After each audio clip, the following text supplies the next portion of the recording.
हाँ सही देखिए एगो चुटकुला मन पड़ल कहती ना कहती बूढ़ा भाई के भाई एक दिन पिया दहने दारू तो बतावत रहला। अच्छा बूढ़ा 3 भाई हमें के सुढ़ा सिंह बूढ़ा सिंह बूढ़ा सिंह एक दिन मोढ़ा सिंह रहे हैं तो एक्सपायर कर गए अच्छा बहुत सुंदर एगो सुख संदेश में कर नहीं जा तो जब भइल कि वहाँ का नाम पर 1 मिनट आंख बंद कर लिया तो अभी हनुमान पठवा जियत रहे है नायका हनुमान पठा मोटकू नौका टोला ला सबे आंख बंद करके ध्यान में बकत तालियां वही हम कनेंगे गुजर गए बूढ़ा जी तो ही कहते बहुत सुंदर और जाने कि बूढ़ा 8 साल के घरी रहले अभी अपना सुना भैया के लग ही सुतस अच्छा अच्छा 1 मिनट हटस ना लग से अभी बड़ी दोनों भाई में प्यार दुलार रहे उनकर बियाह शादी भइल तब वो सुतल ना छोड़ले बाकी 9 बजे सुत जास अब 10-11 बजे से हम अपन कार्यक्रम शुरू करे एक दिन ही सुत गइले तो इनकर भैया कहता रहे बूढ़ा भाई सुनता रू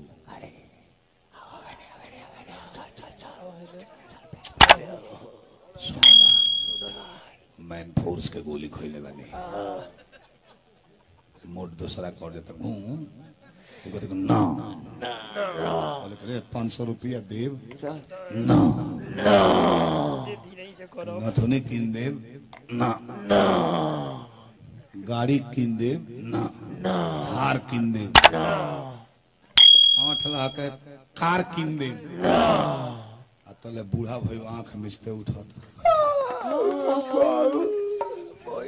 भैया काहे के 8 लाख पूंजी जियान करबो तारा मजे से नु काम बा हमरे गाड़ी मार चल किनारा चल अरे कि हमरा खोल हो एगो साइकिल किन दिया पोडिल मारम दुख दर्द मिट जाई एटले साइकिल तर करे के ना कोने माने कोनी तार बुद्धि लई काई रहे वही पता जनी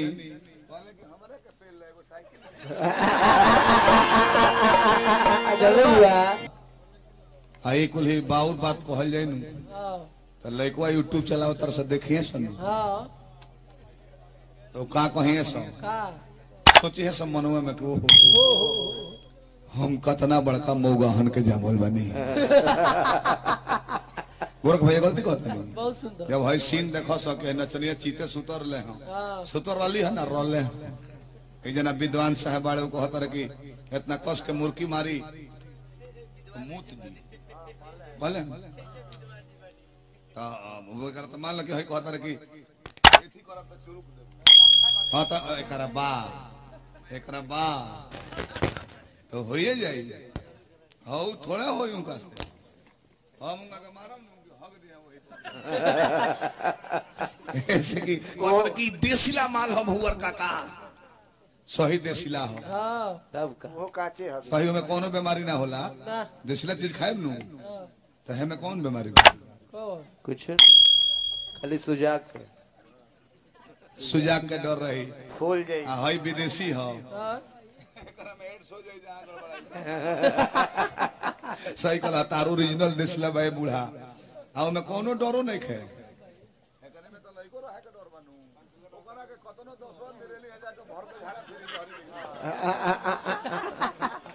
देसीला तो बोल बहुत सही कहला कतना बड़ाई करता रही नचनिया कतना बड़ाई करता रही नचनिया के बधाई खाली हवा बोलने ला काहे खाती